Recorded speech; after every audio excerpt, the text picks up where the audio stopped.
12वीं पुतली पद्मावती की कथा। 12वीं पुतली पद्मावती ने जो कथा सुनाई वह इस प्रकार है। एक दिन रात के समय राजा विक्रमादित्य महल की छत पर बैठे थे। मौसम बहुत सुहाना था। पूनम का चांद अपने यौवन पर था तथा सब कुछ इतना साफ साफ दिख रहा था मानो दिन हो। प्रकृति की सुंदरता में राजा एकदम खोए हुए थे।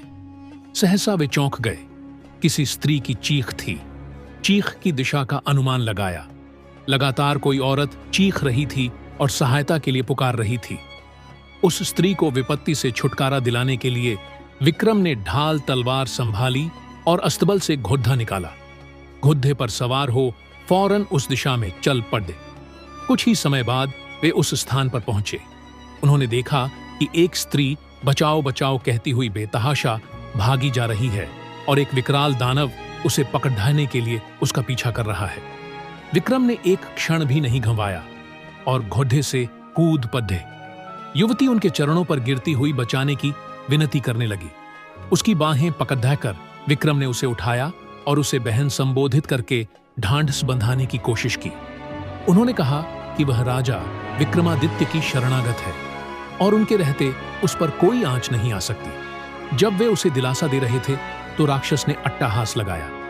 उसने विक्रम को कहा कि उन जैसा एक साधारण मानव उसका कुछ नहीं बिगाड़ सकता तथा उन्हें वह कुछ ही क्षणों में पशु की भांति छीद पाद कर रख देगा।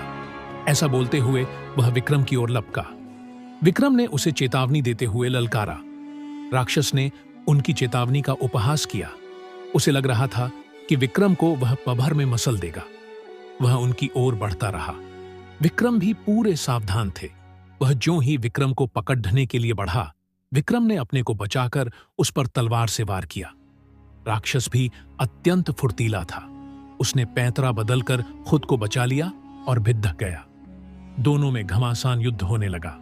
विक्रम ने इतनी फुर्ती और चतुराई से युद्ध किया कि राक्षस थकान से चूर हो गया तथा शिथिल पड्डे एच गया।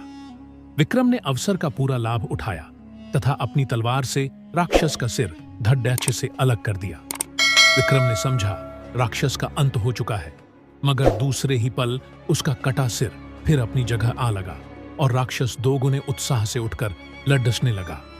इसके अलावा एक और समस्या हो गई। जहां उसका रक्त गिरा था वहां एक और राक्षस पैदा हो गया। राजा विक्रमादित्य क्षण भर को तो चकित हुए, किंतु विचलित हुए बिना एक साथ दोनों राक्षसों का सामना करने लगे। रक्त से जन्मे राक्षस ने मौका देखकर उन पर घूंसे का प्रहार किया तो उन्होंने पैंतरा बदलकर पहले वार में उसकी भुजाएं तथा दूसरे वार में उसकी टांगें काट डाली। राक्षस असह्य पीड़ा से इतना चिल्लाया कि पूरा वन गूंज गया। उसे दर्द से तड़पता देखकर राक्षस का धैर्य जवाब दे गया और मौका पाकर वह सिर पर पैर रखकर भागा। चूंकि उसने पीठ दिखाई थी, इसलिए विक्रम ने उसे मारना उचित नहीं समझा। उस राक्षस के भाग जाने के बाद विक्रम उस स्त्री के पास आए तो देखा कि वह भय के मारे कांप रही है। उन्होंने उससे कहा कि उसे निश्चिंत हो जाना चाहिए और भय त्याग देना चाहिए, क्योंकि दानव भाग चुका है। उन्होंने उसे अपने साथ महल चलने को कहा ताकि उसे उसके माँ बाप के पास पहुंचा दे। उस स्त्री ने जवाब दिया कि खतरा अब भी टला नहीं है, क्योंकि राक्षस मरा नहीं। वह लौट कर आएगा और उसे ढूंढकर फिर इसी स्थान पर ले आएगा। जब विक्रम ने उसका परिचय जानना चाहा तो वह बोली कि वह सिंहुल द्वीप की रहने वाली है और एक ब्राह्मण की बेटी है। एक दिन वह तालाब में सखियों के साथ नहा रही थी, तभी राक्षस ने उसे देख लिया और मोहित हो गया।